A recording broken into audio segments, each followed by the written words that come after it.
आपको मौत मारता है, आपके बच्चों को मार देता है, यह कोई रहम नाम की चीज नहीं है। इस काल के जाल से छुटवाकर इस नाम का असली काम है, आपको सतलोक ले जाएंगे। आपने स्वर्ग जाने तक की ही उम्मीद लगा रखी है। ये मंदा बहुत हो गया भाई, मैं बहुत तेज बोल रहा हूं, फिर भी तेज करो थोड़ा इसको। अंतिम है ये पूरा। तो उसके बाद ये हमारा असली उद्देश्य है कि नाम लेकर अपनी भक्ति करो, अपने बाल बच्चों के साथ रह गए। आपने सुना था कि भगवान कृष्ण जी ने कुब्जा का कुब ठीक कर दिया था, सुना था आपने। इसी ईवानी की उम्र की एक लड़की हरियाणा स्टेट में रोहतक जिले में, उसका नाम है सोनिका। सोनिका पुत्री श्री दरियाव सिंह, सूबेदार रिटायर मिलिट्री से। उस लड़की को यहां कोई चोट लग गई थी कमर में बचपन से। 7-8 वर्ष से उस लड़की को बहुत पीड़ा हो रही थी और ऐसे वो रीढ़ की हड्डी में फ्रैक्चर बनकर और वो ऐसे टेढ़ी जुड़ जाने से ऐसे फैलनी शुरू होगी। इस आकार में उस लड़की को वो रीढ़ की हड्डी बन गई, उसकी कोब बन गया। अब उसके माता पिता ने बहुत ट्रीटमेंट करवाया और डॉक्टरों ने बताया कि इसको हम ऑपरेशन नहीं कर सकते क्योंकि रीढ़ की हड्डी जो है इतनी नाजुक होती है, इसमें एक भी नस अगर कट गई तो लड़की को पैरालाइसिस यानी अधरंग हो जाएगा। और पीड़ा इतनी उस लड़की को, क्योंकि वो रीढ़ की हड्डी टेढ़ी बढ़ रही थी, वो गलत स्थान पर जाकर के उनमें नसों में घुस रही थी और उसमें इतनी पीड़ा होया करती। उसकी लड़की की गर्दन सूजी रहती थी और इधर उधर गर्दन भी नहीं होती थी। एक डॉक्टर ने कहा कि मैं, क्योंकि पीड़ा बहुत ज्यादा थी, लेकिन वो दवाइयां खाते रहते थे। वो दवाइयां इतनी महंगी महंगी खाती थी कि दवाई के असर से पीड़ा कुछ देर के लिए राहत होती थी, वो दवाई का असर खत्म होती फिर शुरू हो जाती थी। वो लड़की रातों रोया करती थी और दिन में भी बहुत रोती थी, काम नहीं कर सकती थी, 10 मिनट बैठ नहीं सकती थी। स्कूल में अध्यापक भी उससे कहते थे कि तो पीछे बेंच के सहारे जाकर बैठ जाइए। मैट्रिक में लड़की पढ़ रही थी। तो उन्होंने, किसी ने, हमारे सेवक ने उनको बता दिया कि उनके किराए पर रहते थे कि आप ऐसे करो, हमारे गुरुदेव से नाम ले लो। तो वो बोले नाम से क्या होगा कि तुम्हारी लड़की ठीक हो जाएगी। लड़की तो ठीक होगी और साथ में गधे और कुत्ते बनते हैं, ये पीछा छूटेगा, 84 छूटेगी, सतलोक प्राप्ति होगी। वो कहने लगी ऐसी नाम क्यों होगा भाई, हमने तो सुना नहीं ऐसा। ना सुना तभी तो बता रहे हैं, आप एक बार जाकर देखो। उसकी मम्मी नाम ले आई, उसके बाद वह लड़की भी नाम ले आई। नाम लेने के 4 दिन बाद ऐसे ही खुला समागम था रोहतक धर्मशाला काट मंडी में। ये सितंबर 1999 में, सितंबर 1999 में। तो मैं ऐसे ही सत्संग कर रहा था। सत्संग करने के बाद मैं एक चारपाई पर बैठ गया, जाकर जहां संगत से मिलना होता है, जैसे मैं यहां बैठ जाता हूं। तो वो लड़की की मां, लड़की की नानी और साथ में जिसने उपदेश दिलाया था हमारी सेविका, वह तीनों चारों आई। लड़की की मां रोए, लड़की की नानी रोए और साथ में वह लड़की रोए। मां भी क्या दिक्कत होगी। उन्होंने अपनी सारी कहानी बताई कि महाराज जी इस लड़की को बहुत दिनों से तकलीफ है। तो मैंने कहा भी डॉक्टरों को दिखाइए, कि डॉक्टरों को दिखाकर हम तंग आ चुके हैं। ऑपरेशन बोल रखा था, ऑपरेशन कराएं तो लड़की को अधरंग मारेगा, फिर या कहीं किससे कर्म की भी कोई ना। आनो कहते पीड़ा बंद हो जाएगी। और एक महंगे से महंगी गोली डॉक्टरों ने दे दी है, दवाइयां दे दी है, इंजेक्शन लगा दिए हैं। अब कहते हैं इस लड़की को आगे इससे बढ़िया ज्यादा गोली हम दे भी नहीं सकते, इसको साइड इफेक्ट होना शुरू हो जाएगा। ये अंतिम दवाई है और वो भी निष्क्रिय हो चुकी है, वो नो रो है। मैं कहने लगा भी नाम दिलाओ फिर इसको। नो बोली जी नाम इसने लिया है। कब लिया है? थोड़ा मंदा करो।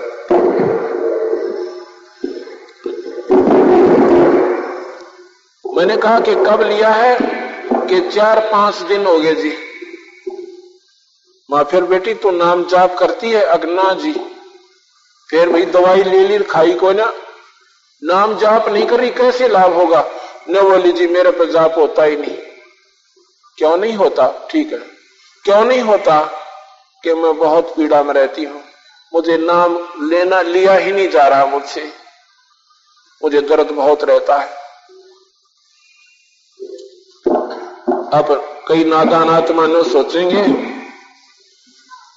ये महाराज जी तो अपनी डींग आप पर मारन लाग रहे हैं। एक आधी जगह सच्चाई को सामने लाने के लिए यह भी करना पड़ जाता है। डींग होती है झूठ, सच्चाई को डिंग नहीं कहते। हम नहीं कर सकते, हमारे कबीर भगवान करते हैं। हम कुछ नहीं कर सकते, हमारे कबीर भगवान कर रहे हैं। तो जी क्या हुआ? उसकी नानी कहने लगी महाराज जी इसकी कमर पर थप्पड़ मार दो। वहां भी थप्पड़ से क्या होगा? अब ठीक मैं ये चिल्ला रहा था ऐसे इसको है ना, कमर पर थप्पड़ मार दो। वहां थप्पड़ से क्या होगा? नाम से होगा। मंदा करो थोड़ा। तो जी मैंने वैसे स्वाभाविक मां बेटी भगवान बंदी चोट ठीक करेंगे, मैंने सिर पे हाथ रख, ऐसे स्वाभाविक सभी का रख देते हैं हम तो। और एक काम करना कि भगवान गरीबदास जी महाराज की वाणी का एक पाठ करवाना। ये पाठ तो हम पुण्य करवाने के लिए करते हैं, करना तो कबीर साहब की सबक शक्ति ने।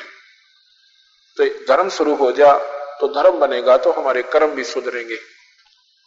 तो कहने लगे जी बिल्कुल करवा देंगे पाठ, और अन्य उपासना कोई नहीं करोगे, ना कोई श्राद्ध निकालोगे, ना कोई देवी देवता पूजोगे। इस पूर्ण परमात्मा की पूजा कीजिए जो गीता में लिखता कहा है कि उस भगवान की पूजा कर अर्जुन, जब तुझे जन्म मन मिटवाना है। तो ये वो भगवान कबीर साहब है भाई, ये पूर्ण परमात्मा है। आप सत्कर मानना। अगले दिन वो लड़की फिर आती है और उसका पूरे परिवार आता है। मैं सत्संग कर रहा था पर मैंने वो पहचानी नहीं, क्योंकि पहले दिन लड़की ने पैंट और वो पहन रखी थी बुशर्ट। दूसरे दिन आई तो वो अपना स्वाभाविक वस्त्र पहन रही थी जैसे लड़कियां पहनती हैं। तो मैंने नहीं पहचाना। मैं सत्संग कर रहा था कुर्सी पर बैठकर, वो लड़की स्टेज के, क्योंकि वो छोटा तख्त पर लगा रखी थी, वो लड़की 3 बार उठकर सत्संग में से और मेरे चरणों में मत्था टेक कर वापस गई। तो मैंने सोचा कि इस लड़की को, क्योंकि पढ़ी लिखी लड़की नजर आती है, एजुकेटेड है, और इसने ये ज्ञान अच्छा लग रहा है जो मैं प्रचार मालिका कर रहा हूं, इसलिए प्रभावी होकर ये लड़की आई है। मुझे नहीं मालूम था कि इस लड़की को कबीर भगवान ने यानी जीवन दान दे रखा है।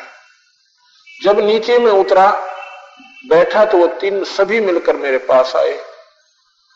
तो मैंने पूछा ये लड़की कि ये वही लड़की है जो काल रो रही थी, अब क्या है? अब इसका कोई पीड़ा नहीं है।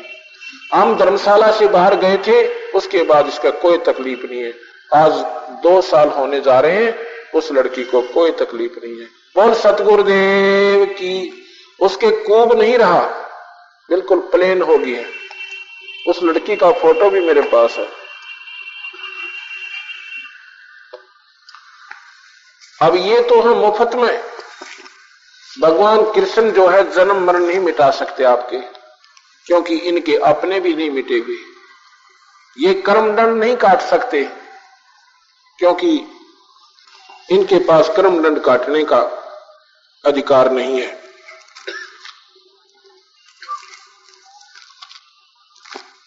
और कबीर साहब ये दोनों काम करते हैं। कबीर साहब ये दोनों काम करते हैं, कर्मों के दंड को भी काट देते हैं और साथ में वो मुक्ति देते हैं जो ब्रह्मा की हुई, ना विष्णु की हो सकती और ना शिव की हुई। ये लड़की का फोटो है, ये सोनिका पुत्री श्री दरियाव सिंह सूबेदार आ जाएगा। अब इसके कोई कमर में कोब नहीं है और ना ही को पीड़ा रही इस लड़की को। ये कबीर भगवान की शक्ति, ये अपरंपार शक्ति है, अनंत कोटि ब्रह्मांड के मालिक है। ये जो चाहे सो कर सकते हैं। ये जन्म मरण मिटा सकते हैं, ये 84 छुटा सकते हैं। बोल सतगुरुदेव की। धन धन सत्य गुरु सत कबीर भगत की पीड़ मिटाने वाले। धन धन सत्य गुरु सत कबीर भगत की, अरे भगत की पीड़ मिटाने वाले, भक्त की पीड़ मिटा वाले। धन धन सतगुरु सत कबीर भगत की। दसी सरपन जब जा पुकारी, इंद्रमती अकोला। दसी सरपन जब जा पुकारी, इंद्रमती अकोला। आपने तुरंत करी सहाय बरूली, मंत्र सुनाने वाले। आपने तुरंत करी अय बरूली, मंत्र सुनाने वाले। धन धन सतगुरु सत कबीर भगत की, ए भगत की पीड़ मिटाने वाले।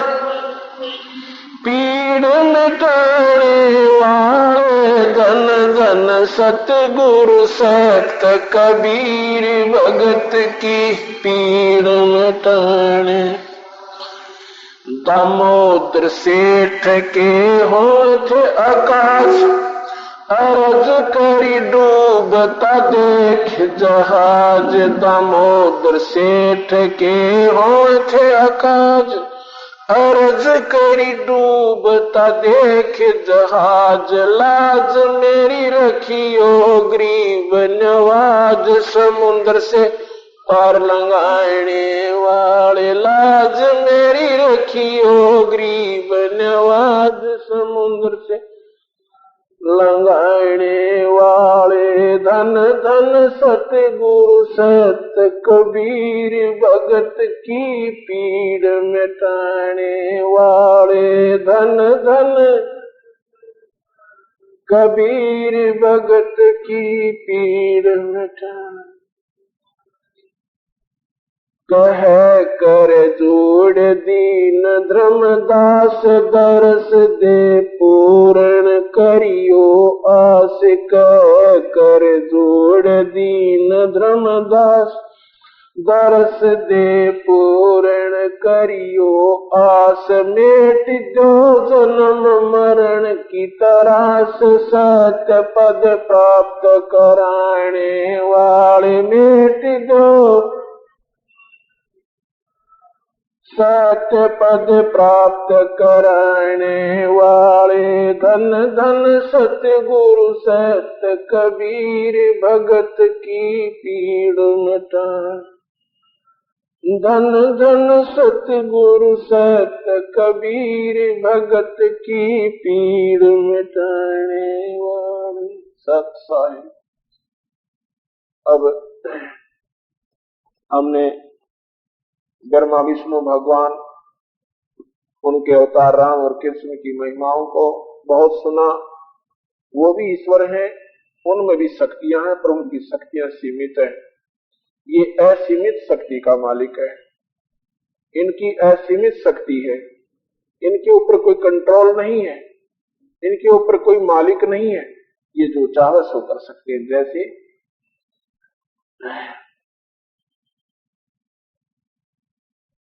आपने सुना था कि भगवान कृष्ण जी ने सुदामा जी का दारिद्र्य खत्म कर दिया था। कैसे कर दिया था कि उनका महल बना दिया और साथ में उनका धन और अन्न से परिपूर्ण महल भर दिया। लेकिन सुदामा की 84 कृष्ण नहीं काट सके, क्योंकि भगवान कृष्ण स्वयं काल से बाहर नहीं है और जन्म मरण उनका भी मिटा नहीं है। ये बातें आपको अवश्य खटकेंगी, क्योंकि आप उन पर आवश्यकता से अधिक आश्रित हो। क्यों? गीता जी में आपने सुना होगा, उसमें लिखा है कि अर्जुन, जब कल्प अंत होता है, जब ब्रह्मा विष्णु महेश भी समाप्त हो जाते हैं, ब्रह्मा विष्णु महेश भी समाप्त हो जाते हैं, वो मर जाते हैं, क्योंकि ब्रह्मा जी की आयु 51वां वर्ष चल रहा है, 100 वर्ष की आयु है, अर्थात ब्रह्मा का अंत होगा। 7 ब्रह्मा समाप्त होंगे तब विष्णु का अंत होगा, और 7 विष्णु समाप्त होंगे तब एक रुद्र मरेगा, यानी शंकर जी का अंत होगा।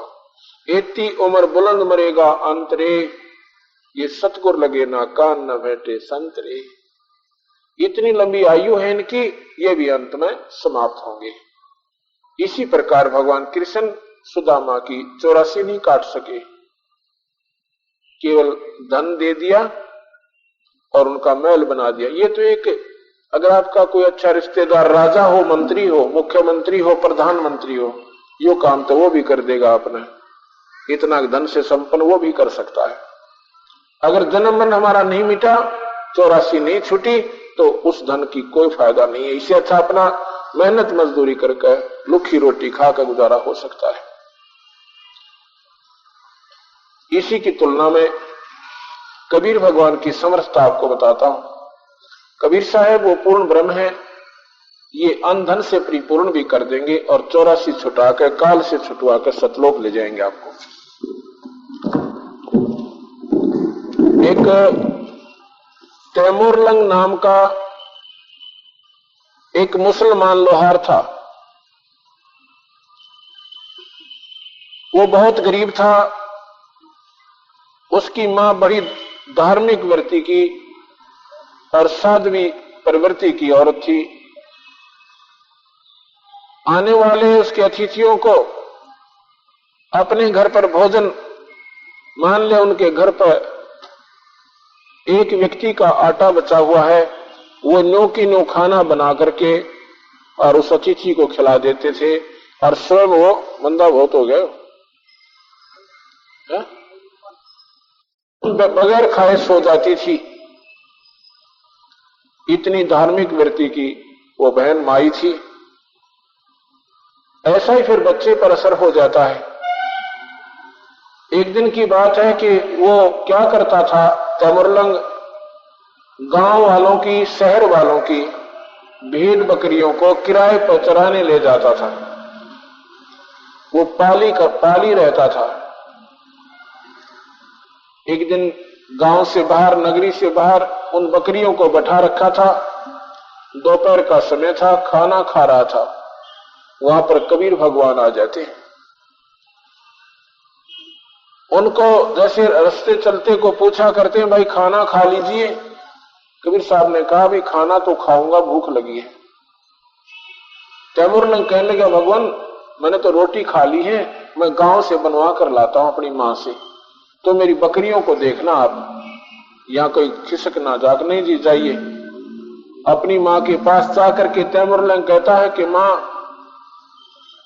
एक रास्ते चलता एक महापुरुष, कोई भगत दिखाई दे से, और उनको भूख लगी हुई है, माँ रोटी बना दे। अगले बेटा भी बनाती हूं। 2 रोटी का आटा बचा हुआ था, उस माँ ने 2 ही रोटी का आटा रोटी बना के और साथ में थाल में परोस के पानी का लोटा लेके चल पड़ी कि बेटा मैं खाना खिला करके वापस बर्तन ले आऊंगी, तो अपना बकरियों के पास रहना, कहीं ऐसा ना हो कि किसी की ये बकरी गुम हो जाए, ये भेड़ गुम हो जाए, बेटा हमारे से उनकी कीमत नहीं चुकाई जाएगी, हम गरीब आदमी बेटा, ऐसे मत आया कर। तू कहने लगा माँ वो पाली है, उसको कह के आ हमारा रास्ते चलते को। पहले ईमानदार आदमी बहुत होते थे, इतनी दुष्टता थी कोई ना जो आज हो चुकी है।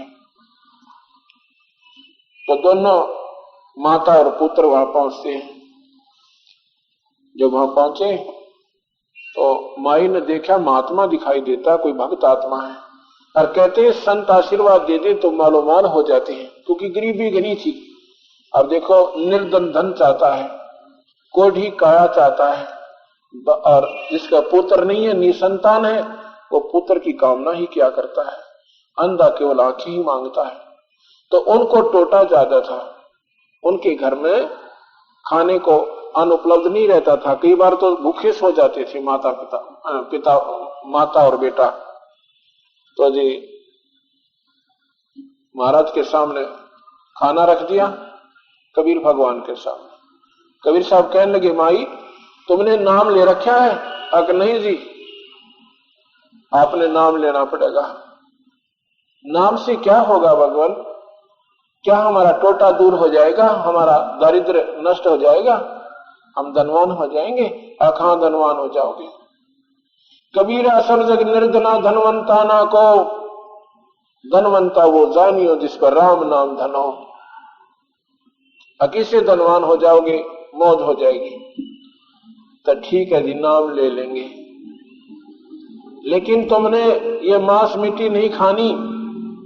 वो कहने लगी हम तो मुसलमान हैं, ये तो हमारी परंपरा है, अगर नहीं तो मुसलमान नहीं हो।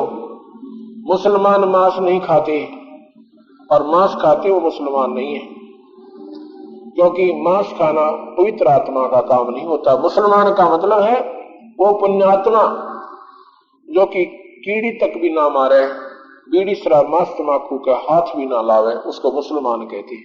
तो जी ठीक है, क्योंकि वो तो टोटे में दुखी हो रहे थे, नाम ले लिया। भगवान खाना खाते हैं, दोनों माँ बेटिया ने उपदेश ले लिया। भगवान एक रोटी खा रहे हैं और माई बार बार कह रही है कि भगवान ये महापुरुष हमारा दुख दूर हो जाएगा, हमारे धन हो जाएगा। महाराज जी ने क्या किया, खाना खा के एक रोटी खाई।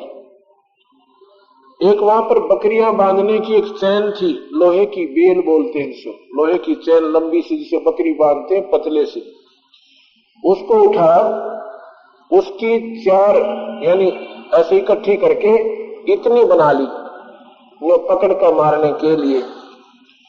उस बेल को उसके लड़के के 7 मारी, ऐसे जो प्यार में मारते हैं ना, 1 2 3 जैसे लाड करते हैं।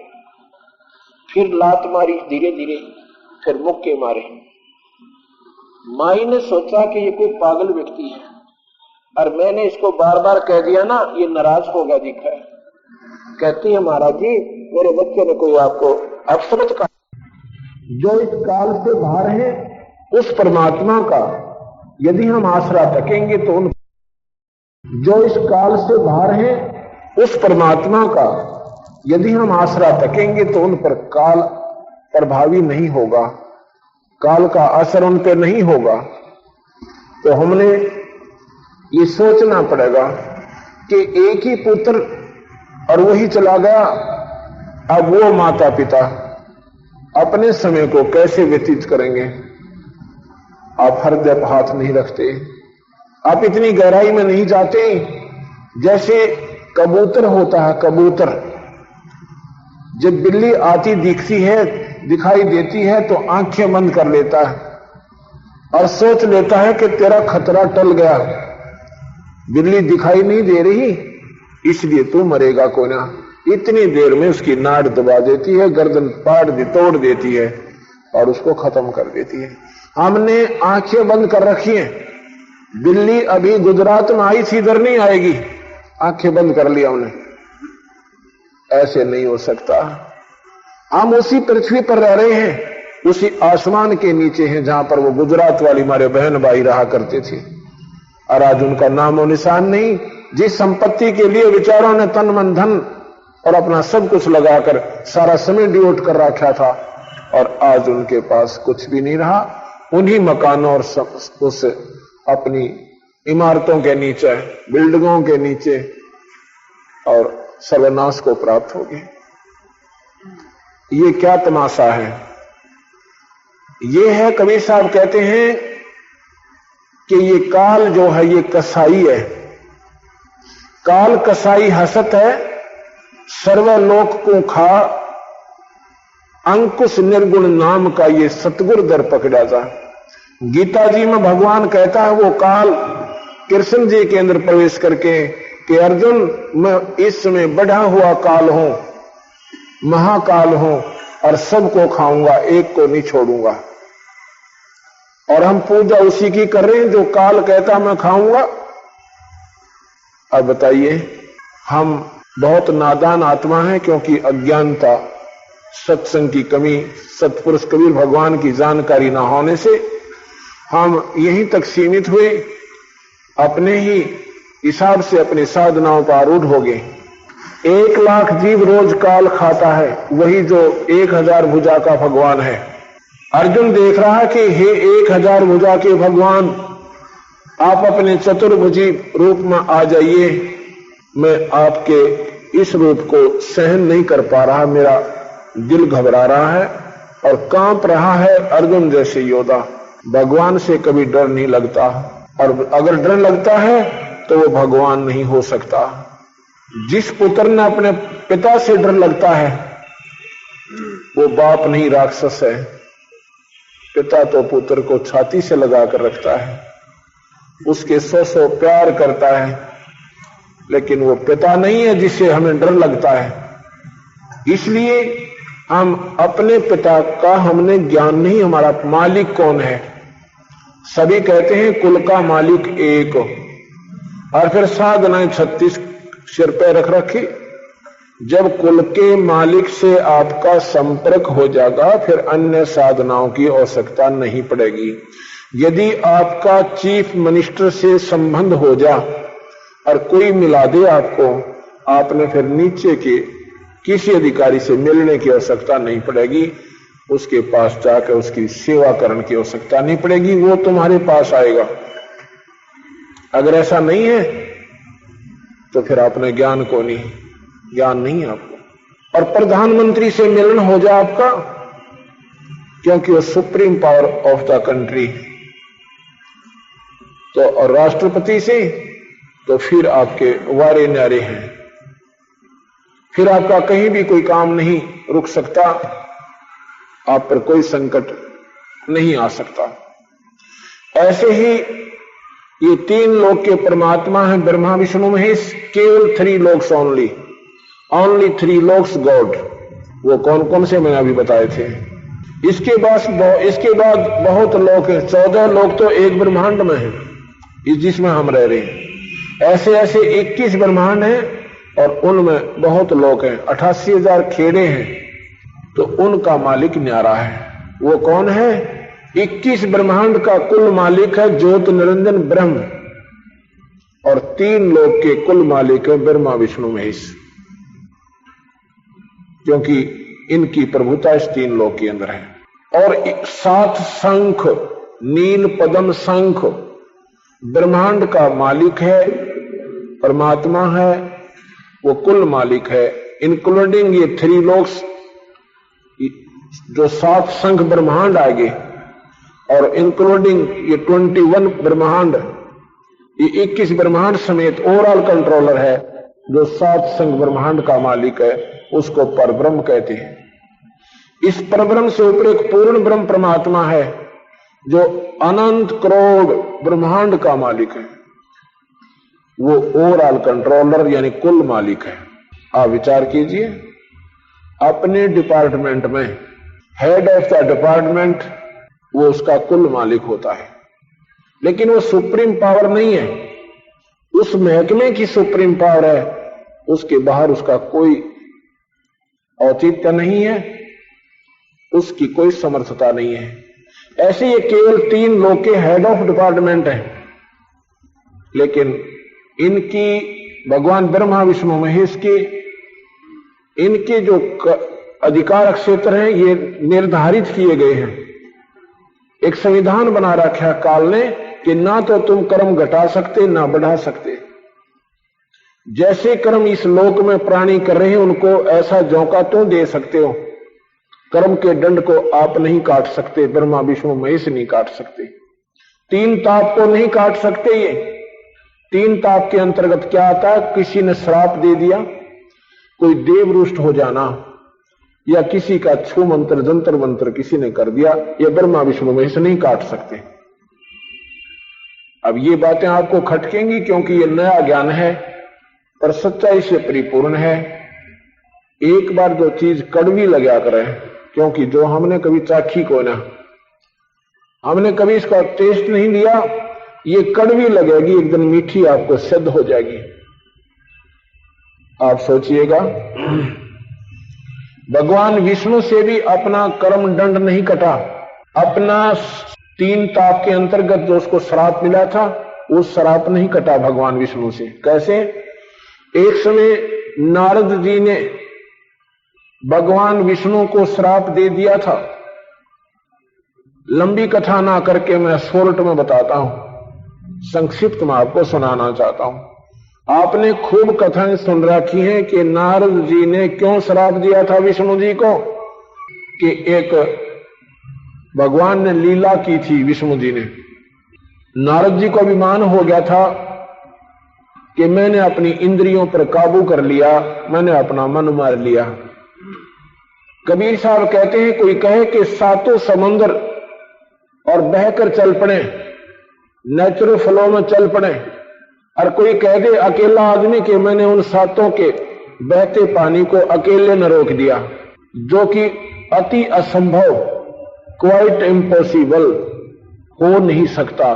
मैं मान लूंगा, उसको मान सकता हूं कि उस एक आदमी ने 7 समुद्र बहकर चल पड़े और उनको अकेले न रोक दिया। लेकिन जब कोई कह दे मैंने मन रोक लिया, मैं नहीं मानूंगा, क्योंकि मन 21 ब्रह्मांड में किसी से नहीं रुकेगा। ना ब्रह्मा से रुका, ना विष्णु से रुका, ना शिव से रुका, और तो रोक कौन सकते हैं इनसे? इस मन से ऊपर एक और मन कौन है? ये काल निरंजन है। ये मन जो है ये स्वयं निरंजन है, ये काल भगवान है, उसका अंश है।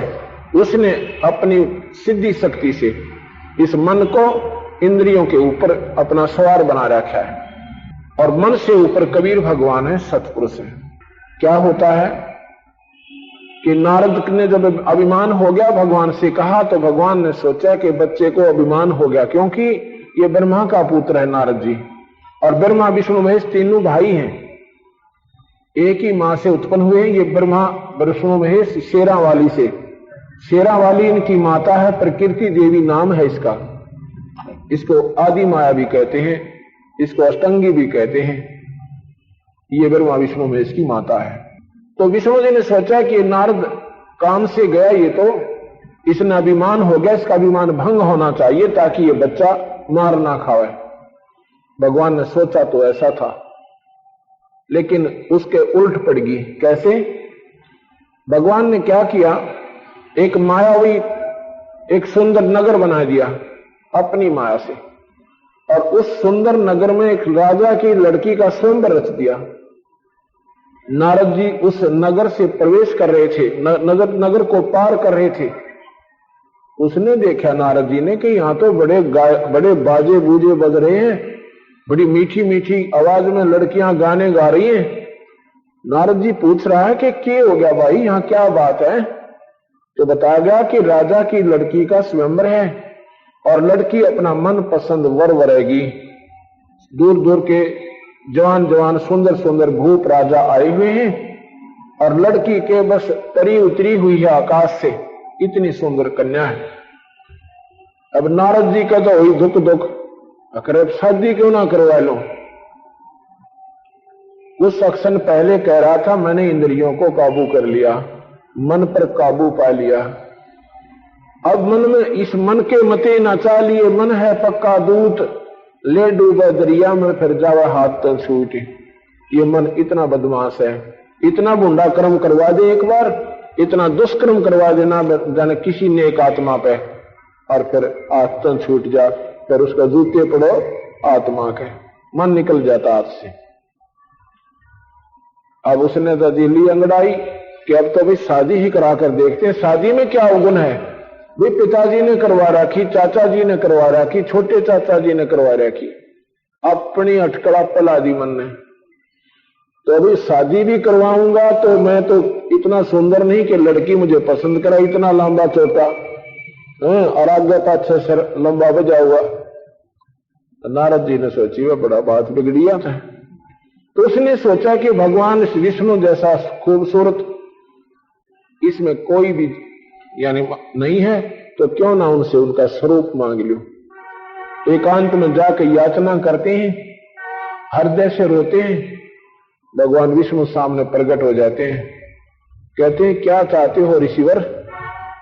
कि भगवान मैंने आज तक आपसे कुछ नहीं मांगा, आज कुछ मांगना चाहता हूं। अरे मांग फिर की बात हुई, रो क्यों रहा है नादान? तू हमारा बच्चा नहीं है? हक में ऐसे ना मांगो और वचनबद्ध हो जाओ। तथास्तु, वचनबद्ध होगी भाई कि मुझे अपना रूप दे दो, हरि का रूप चाहिए मुझे। संस्कृत में हरि बंदर को भी कहते हैं। तो भगवान ने बोला भाई तथास्तु, तेरा हरि रूप हो जाएगा। अब उसी समय उसका गोलिया बदल गया। नारद जी ने सोचा कि तेरे जैसा सुंदर आज कोई नहीं है, और वो कन्या जाती ही वरमाला डाल देगी। अब पहुंचा जहां पर राजा लोग बैठे हुए थे कुर्सियों पर, लड़की अपने हाथ में वरमाला लेकर घूम रही है और अपने पसंद पति को ढूंढ रही है। नारद जी ने सोचा आते माला तेरा डलनी है। तो जब नारद जी के पास से वो लड़की गुजर जाती है, नारद जी ने सोचा कि तेरी तरफ देखा कोई ना, ये देख नहीं पाई कन्या। वो फिर आगे जाके खाली कुर्सी थी उधर फिर बैठ गया, लड़की वहां से भी पार कर गई। उसने सोचा ऐसा कि चाला हो गया भाई, क्या जुल्म हुआ है? उसने सोचा कि मेरी तरफ दृष्टि नहीं पड़ी है इसकी अभी तक। आगे जाके सामने खड़ा हो गया। यूं एक राजकुमार बैठा था, उसके पास दर्पण था। उसने कहा भगत जी देखिए तेरी शकल। उसने देखी अपनी शकल, अरे तेरा गजब हो गया। अब नारद जी का पारा 100 पर गया, एकदम क्रोधित हो गया, 100 पार कर गया। क्रोधित होकर सामने क्या देखता है कि भगवान विष्णु आ जाते हैं और खाली सिंहासन पर विराजमान हो जाते हैं। कन्या जाकर के उनके गले में वरमाला डाल देती है। अब नारद जी ने देखा अपना शकल हुलिया, जाके भगवान विष्णु के सिर पर चढ़ गया, लगा बुरी बुरी उसको सुनाने, तू छलिया है, तू कपटी है, तू सदा ही संतों के साथ धोखा करता आया है। मैं तुझे श्राप देता हूं कि आज के बाद जैसे मैं आज पत्नी के लिए रो रहा हूं, एक सारी आयु तू अपने पत्नी के वियोग में बिताएगा। अब दे दिया श्राप नारद जी ने। नारद जी चले गए, विष्णु जी आगे। वही भगवान विष्णु रामचंद्र बनकर आए। उस नारद जी के श्राप को भोगने के लिए, उस श्राप को टाल नहीं सके ब्रह्मा, ये विष्णु जी, ये काट नहीं सके 3 ताप को, स्वयं उसके दुखों को भोगना पड़ा। अब देखिएगा, भगवान की शादी हुई, शादी होते बनवास हुआ, पिता मर गया, और फिर जाते ही सीता पंचवटी से रावण राक्षस ने उठा ली। फिर रावण के साथ 12 वर्ष तक युद्ध हुआ, सीता की परीक्षा ली। जब वापस लाने लगे, सीता माता की अग्नि परीक्षा ली गई थी। यदि तू उल्टा नहीं हो पाई है, अगर तू ज्यों की तू है, तो अग्नि में नहीं जलेगी। वो अग्नि में माता नहीं जली। सहर्ष घर ले आए। आते ही किसी धोबी ने अपनी धोबन में कूटा था, और भगवान राम देख बदल कर यानी राजा बन गए थे। नगरी में टहल रहे थे, घूम रहे थे, भी किसी की कोई दुख हो तो मेरे तक ना आन पाओ तो मैं ऐसे पता कर लूं।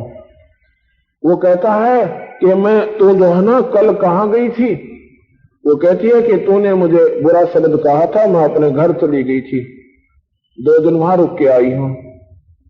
कहने लगा मैं तुझे घर नहीं रखूंगा, मैं कोई दशरथ का बेटा राम थोड़ा ही हूं जो 12 वर्ष रावण की पास रहकर आई है सीता, उसको अपने घर ले आया। अब बताओ भाई, एक धोबी तो पक्का मान लिया रामचंद्र जी ने, और अपनी आंखों के सामने जो अग्नि परीक्षा ली उस माता को, उसमें उनका विश्वास नहीं हुआ कि ये उल्टा नहीं थी। वो धोबी के कहने से सुबह माता को पार्सल कर दिया कि चाल अड़े तक बता मैं कोई बात हुई है। अब सीता कहीं पेट में बालक, अगर तुम इन भगवानों का के जीवन का आचरण करना चाहते हो तो करके देखो इस लीला को, एक बार अनुसरण करो भगवानों का। अपनी पत्नी जो गर्भवती वो काट दो उसमें करता है। क्या हमारी बहन बेटियां बाहर नहीं रहती? खूब रहती हैं। और ये आचरण हम अगर आज उन भगवानों के आचरणों से मिलाएं, क्या कहते हैं वो मर्यादा पुरुषोत्तम थे, कति नहीं थे। वो तो काल ने जो गाइडलाइन उनको दे रखी है ना, जैसे एक फिल्म बनाई जाती है, पिक्चर, उसमें पहले हिस्ट्री लिखी जाती है, फिर एक डायरेक्टर होता है, उसमें लिखी हुई कहानी के अनुकूल उन पात्रों को चलाता है। उससे बाहर कदम वो पात्र नहीं रख सकते। ये काल निरंजन डायरेक्टर भी है, प्रोड्यूसर भी है और राइटर भी खुद है। इसके ये हीरो हैं। ये जो कहानी पहले लिख दी गई थी उसके ऊपर इन्होंने चलना पड़ता है। जैसे अहिल्या को गौतम की पत्नी, गौतम ऋषि की पत्नी अहिल्या को श्राप दिया था किसने? गौतम ऋषि ने, कि तू पत्थर की होगी मृत मंडल में जाकर। फिर वो रोने लगती है कि भगवान मेरा दोष नहीं था, वो चंद्रमा, वो नीच आपकी शकल बनाकर आया था और मैं उसको पहचान नहीं पाई, ये भगवान मेरा दोष नहीं है। तो कहने लगा चलो, हाँ। फिर कहती है कि वो मेरा कब उद्धार होगा? कि रामचंद्र आएगा, विष्णु रामचंद्र बनकर जाएगा, जंगल में घूमेगा, जब उसकी सीता उठ जाएगी, जब आपके ऊपर चरणों की अपनी खड़ाऊं झाड़ेगा, उसके पैरों की धूल लगेगी, जब तू वापस औरत बनकर मेरे पास आएगी। कब आएगा वो? कि त्रेता युग में। अब कौन सा युग है? सत्ययुग है। ये भगवान सत्ययुग, फिर द्वापर आएगा और फिर त्रेता आएगा।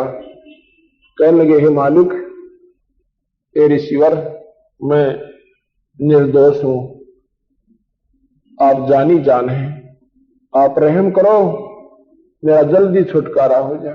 तो गौतम ऋषि ने कृपा कर दी कि त्रेता युग द्वापर से पहले आ जाएगा। लेकिन होगा ऐसे ही। ये फिल्म बनी बनाई धरी है हर युग की। वो दूसरी कैसेट चढ़ा दी, उन्होंने वो पाक्षण कर दी। तो जब त्रेता युग आया, जो की तो जो पहले कह दी थी, अर्थात इससे सिद्ध होता है कि ये कहानी पहले लिखी गई थी, उसके ऊपर इस रामचंद्र विष्णु ने रोल किया था। भगवान राम को वनवास हुआ, अहिल्या की शिला बनी हुई थी पत्थर की, उस पर पैर झाड़े, जूते झाड़े, खड़ाऊं झाड़ी, और झाड़ते हुए देवी बनकर अपने स्वर्गलोक चली गई। महर्षि वाल्मीकि जी ने रामचंद्र जी के जन्म से 10,000 पूर्व रामायण लिख दी थी, और ज्यों की तो बनी थी। इति सिद्धम, कि जो करना कराना है उस काल भगवान ने, निरंजन ने इनको नचा रहा है। आप देखते हो सीता उठा ली जाती है, और भगवान राम ने यह नहीं मालूम कि कौन उठा ले गया। फिर भगवान का भाई कहते हो तो लीला कर रहे थे। क्या की लीला भाई? जब पत्नी उठ गई, ये क्या लीला थी? हाँ, ये लीला थी कि 33 करोड़ देवताओं की बंद छुटवानी थी जो रावण ने कैद कर रखी थी। कहते उसके लिए कारण बनाया था कि सीता को रावण उठावे और फिर उसके ऊपर युद्ध किया जाए। बिल्कुल ठीक है, इतनी लीला तो मान जाएंगे कि रावण ने अपनी बदमाशी की सीता उठाई, पर नारी को उठा लिया, महापापी हो गया। और शास्त्रों में लिखा है जब पर नारी ने उठा ले जाए यानी उसके साथ जबरदस्ती करता है तो उसको मार देने में पाप नहीं है। तो ठीक है, सीता उठ चुकी थी और भगवान राम साथ साथ पहुंच जाते और जाते जाकर टीटवा दाब देते, उसका मार देती छाती में और ले आते सीता ने। दोनों काम बन गए थे मिनट में। नहीं, उसको मालूम ही नहीं था कि सीता ने कौन ले गया। वो तो हीट एंड ट्रायल मेथड से जैसे किसी का पशु खोजा, भैंस खोजा, दो नोन ढूंढने जाया करें, दो नोन ढूंढने जाया करें, क्या कौन से का सूत बैठ जा कित पा जा। ऐसे हनुमान जी ने जाकर के और सीता की खोज की। फिर बोलना बंद है, विचार करना, ये क्रिटिसाइज मत समझना। हम कोई दुश्मन नहीं है किसी भगवान के, नहीं। हम इन ब्रह्मा विष्णु महेश की पूजा करते हैं क्योंकि ये तीन लोग के अधीश्वर हैं। लेकिन सच्चाई को सच्चाई समझना, इसको कड़वापन नहीं आना चाहिए। फिर तुम भक्ति करना इस सच्चाई को समझ के, आपको आनंद आएगा। अब तो आंख नीच के और लकीर के फकीर बने हुए हो। भगवान राम पर पुल नहीं बंध पाया। अगर वो समर्थ होते तो पुल बांध देते 1 मिनट में उस पर्वत सारे समुद्र के ऊपर का। नहीं बंध रहा था। 3 दिन हाथ जोड़कर समुद्र से याचना करते हैं, कहते हैं हे समुद्र मुझे रास्ता दे दो। लेकिन जब 3 दिन की याचना पर भी समुद्र टस से मस नहीं होता है, उसने कहता है कि लक्ष्मण मेरा अग्नि बाण निकाल। ये लातों के भूत बाता तो नहीं मान्या करते हैं। जब लक्ष्मण ने वो अग्नि बाण निकाल कर दिया, जब भगवान ने चढ़ा पर तिंचा पे, उसमें लकड़ने लगी लपट, एकदम वो समुद्र ब्राह्मण का रूप बनाकर आता है। कहता है भगवान मुझे फूको मत, मुझे जलाओ मत। अगर मुझे जला भी दोगे तो भी आपका काम नहीं बनेगा, क्योंकि ये खड्डा बन जाएगा, आप लंका तक फिर भी नहीं जा सकती। ऐसा करो कि सर्प भी मर जाएगा, लाठी ना टूटे। वो क्या है कि आपकी सेना में नल नील नाम के 2 सैनिक हैं, वो शिल्पकार भी हैं। उनको उनके गुरुदेव द्वारा दिया हुआ आशीर्वाद है कि उनके हाथ से पत्थर नहीं, कोई भी चीज अगर वो जल में डाल दे डूबा नहीं। तो उन्होंने कहा कि भाई ठीक है बुलाओ। नल नील बुलाए। नल नील ने कहा, नल नील से कहा कि क्यों भी तुम्हारे पास कोई ऐसी शक्ति है? अगजी है। तो फिर यार निकम्मो, तुमने 3 दिन हो गया हमने हाथ जोड़े या खड़े हैं इसके सामने, तुम आए क्यों नहीं? कहने लगे जी हमने कौन आन दे आप तक, ये हनुमान कैसे और जामवान कैसे, अंगद जैसे महाबली आपके चारों तरफ घूमते रहते हैं। हम गरीब आदमियों की तो कोई सुनो भी कोई ना हो। अगर हम कह भी देते कि हमारे पास शक्ति है, अब तक हमारी आवाज नहीं आ सकती थी क्योंकि हम सैनिक आप राजा हो। तो बोला भाई ठीक है, चल ईब बता दो, ईब कर दो, मेरी ये कृपा करो।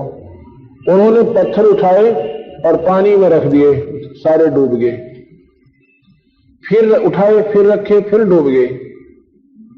अब समुद्र की तरफ भगवान राम देखते हैं कि तो झूठ बोल रहा था, ये कहना चाहते हैं। इतने में समुद्र कहता नल नील तुमने अपने गुरुदेव को याद नहीं किया, अगदी नहीं किया। अब निकम्मे हो, अपने याद करो अपने मालिक को, गुरुदेव को, क्योंकि गुरु को सर्वप्रथम रखना चाहिए। फिर उन्होंने अपने गुरुदेव को याद किया। वो गुरुदेव कौन थे? वो कबीर साहब थे। नल नील के गुरुदेव कौन थे? कबीर साहब थे। अब प्रश्न उठेगा कि त्रेता में कबीर कहां से अटक क्या? कबीर साहब तो कल हुए हैं 600 वर्ष पूर्व नहीं, ये चारों युगों में आए हैं। ये उस समय भी थे जब ब्रह्मा विष्णु महेश भी पैदा ना हुए थे। ये निरंजन भी का भी जन्म नहीं हुआ था। ये परमात्मा पूर्ण है, ये सतलोक में रहते थे। ये चारों युगों में आए हैं। सतयुग में सत्सुकृत नाम से और त्रेता में मुनिंद्र के नाम से आए थे और द्वापर में करुणा में नाम से और त्रेता में और कलयुग में ये कबीर नाम चलेगा इनका, जब तक ये कलयुग रहेगा। तो जी मुनिंद्र जी के वो शिष्य थे, उनको कैसे आशीर्वाद दिया था कि ये नल नील थे ना, ये थे थोड़े से मोटे दिमाग के और सेवक थे गणे करड़े। जब ये सत्संग समागम होते थे, क्योंकि नहरों के दरियाओं के किनारे ऋषि लोग रहते थे, वहां पर समागम होते थे, ऋषि जन एकत्रित होते थे, तो उनके कपड़े धोना, उनके लोटे मांझ लाते, यानी उनकी खूब सेवा करते थे। पर थे इसे मोटे दिमाग के, ले गए 10 कपड़े लाए उल्टे 5 और 5 गंगा में बह गए। किसी का लोटा बह जाता, किसी की खड़ा होने छोड़ डालते तो साफ कर ले जाते। क्यों? एक का मंदिर है तो इतने दूसरी चली जाती। तो वह ऋषि उनके सामने हाथ जोड़ने लग गए, भाई तुम रहने दो, सेवा करो थोड़ी, हमारी वस्तु गुम कर देते हो ज्यादा। पर वो मानने को ना, रोने लग जा, ए भगवान हमने तो सेवा दे दो। ये शिकायत मुनिंद्र जी से की जी, आपके चेले बड़े हमारे तो पीछे पड़े, सेवा ना दें तो ये रोने लग जाते हैं, और सेवा इसी करे हैं 4 वस्तु ले जाए, 2 उल्टी लावे, 2 उड़ा गंगा में गिरावे। तो कबीर साहब ने बुलाया कि आजा भवरिया, मुनिंद्र जी दोनों के सिर पे हाथ रख दिया, बेटा आज के बाद तुम्हारे हाथ से कोई वस्तु पानी में डूबा कोई ना, अपनी तरफ ढूंढ लाइयो। उस दिन के बाद उनके हाथ से कोई वस्तु पानी में डूबती नहीं थी। लेकिन उस दिन उन्होंने अपने गुरुदेव का अनादर कर दिया उन नादान आत्माओं ने, तो वह शक्ति भी उनकी खत्म हो गई। इतने में जब उन्होंने अपने गुरुदेव को याद किया तो वो भगवान मुनिंद्र जी यानी सतपुरुष पूर्ण ब्रह्म आकर वहां सामने प्रकट हो जाते हैं। नलिन कहते हैं जी गुरुदेव आ गए हैं, चरणों में प्रणाम किया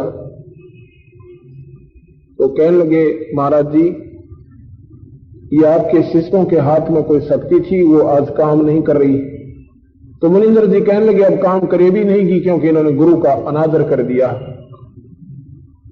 देखो आप लोग भक्ति करते भी हो पर मर्यादा नहीं निभा पाते, जिसके परिणाम स्वरूप आपकी भक्ति निष्फल हो जाती है।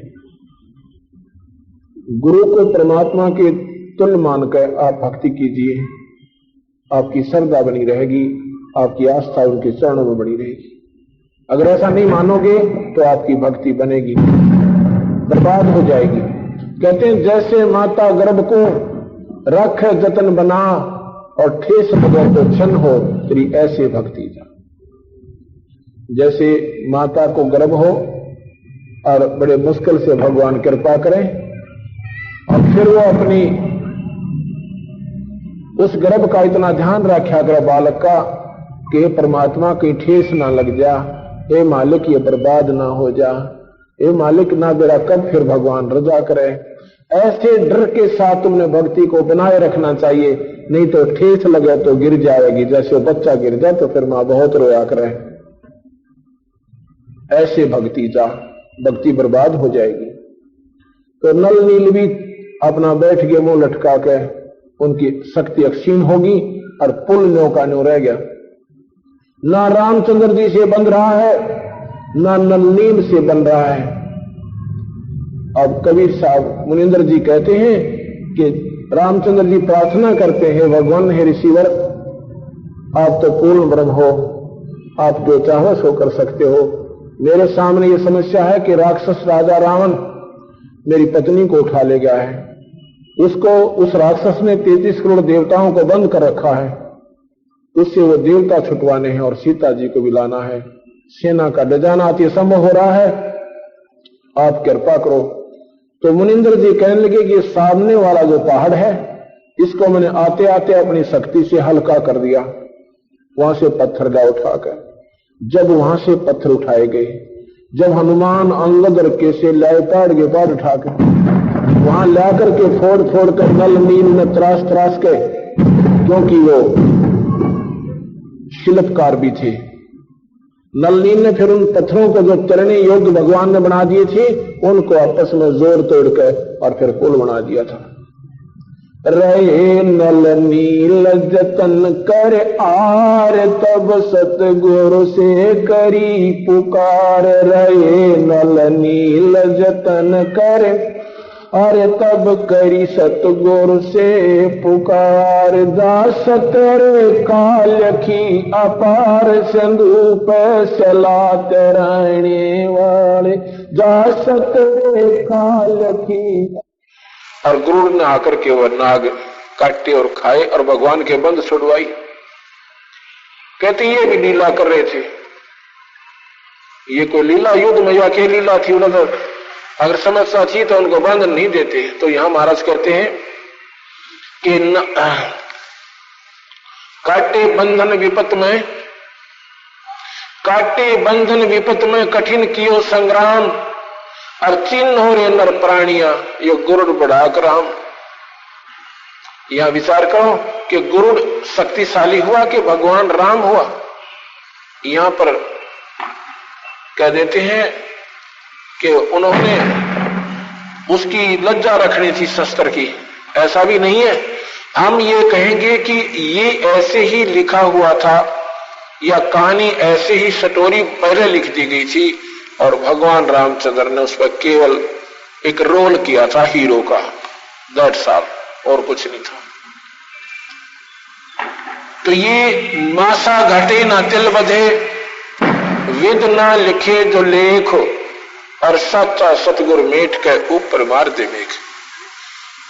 अब मैं क्या बताना चाहूं था आपको कि कर्म का दंड और 3 ताप ये भगवान नहीं काट सकते। इसी दौरान उन्होंने क्या किया था कि सुग्रीव के भाई बाली को रामचंद्र जी ने मारा था। बाली ने कहा था कि ये तुमने बदला देना पड़ेगा। भगवान ने कहा था मैं बदला दूंगा पर द्वापर युग में दूंगा। वही भगवान कृष्ण बनकर आए और वही फिर आपको मालूम है सारा कि भगवान कृष्ण के पैर में तीर लगा और भगवान का देहांत हुआ। ये अपने कर्म का भोग इन्होंने भोगना पड़ा, ये काट नहीं सकते। लेकिन कबीर साहब कर्म के दंड को काट देते हैं। जैसे मैंने कल बताया था कि राष्ट्रपति फांसी की जो कति अंतिम सजा हो सके उसको भी माफ कर सकते हैं, उनको कोई चैलेंज नहीं है क्योंकि वो supreme power of the country. इसी प्रकार कबीर साहब जो है ये पूर्ण परमात्मा है, अनंत कोटि ब्रह्मांड के मालिक है, ये वो सुप्रीम पावर है। ये हर कर्म के दंड को काट सकते हैं, ये बुरे कर्मों को काट कर शुभ लिख सकते हैं, इनके पास वो समर्थता है। अब मैं कबीर साहब की एक जीती जागती समर्थता का प्रमाण आपको दिखाना चाहता हूं। भक्त अशोक कौशिक ये अपने आप बीती बताएंगे कि ये कबीर भगवान हमारी क्या शक्ति रखते हैं। इनकी बिटिया, वो लड़की बिटिया भी आई हुई है, इसको बहुत तकलीफ थी इस लड़की को और इन्होंने इसको सब जगह दिखा दिया था, आजा बेटे एक बार देखो। ये हम प्रमाण क्यों देना चाहते हैं, कोई एडवर्टाइजमेंट नहीं करना चाहते हैं, लेकिन सच्चाई को सच्चाई तक पहुंचाने के लिए, आपके हृदय में कबीर साहब की जगह बनाने के लिए ये प्रत्यक्ष प्रमाण आपके ही शहर पूना के हम आपको बता रहे हैं। आप बताइएगा, ये सामने फोटो लेंगे। सच हमने अगस्त 99 में गुरु जी का नाम लिया और हम दोनों ने नाम लिया। नाम लेने के बाद गुरु जी वापस गए। जब दोबारा गुरु जी आए तब उन्होंने हमें पाठ के लिए बोला। जब घर पे आए तो उनको बच्चों ने उनको चरण वंदना की। गुरु जी बहुत खुश हुए तो उनको बताया कि इस बच्चे को 2 साल से हम जगह जगह पर दिखा रहे हैं और उसको हमने एक्सरे भी करवाए। उसकी स्पाइनल कॉर्ड रीढ़ की हड्डी के अंदरूनी चोट लगने से वो ना बैठ सकती थी ना पढ़ सकती थी। हमेशा उसके 2-2 3-3 गर्म कपड़े पहनने पड़ते थे उसको जी। तो गुरुजी ने कहा बंदी छोड़ दिया करेंगे, और जब उन्होंने ऐसे आशीर्वाद दिया दोनों हाथों से उसके ऊपर रखा, तो उसके बाद पाठ के बाद गुरुजी चले गए। उसके बाद ही उस रात के बाद ही उसके दोनों गर्म कपड़े उतर गए, और आज तक 2-3 साल हो गए हैं, उसको कोई तकलीफ नहीं है। और बस बंदी छोड़ के ऐसी कृपा हुई कि अब सब काम करती है और कोई प्रॉब्लम नहीं है।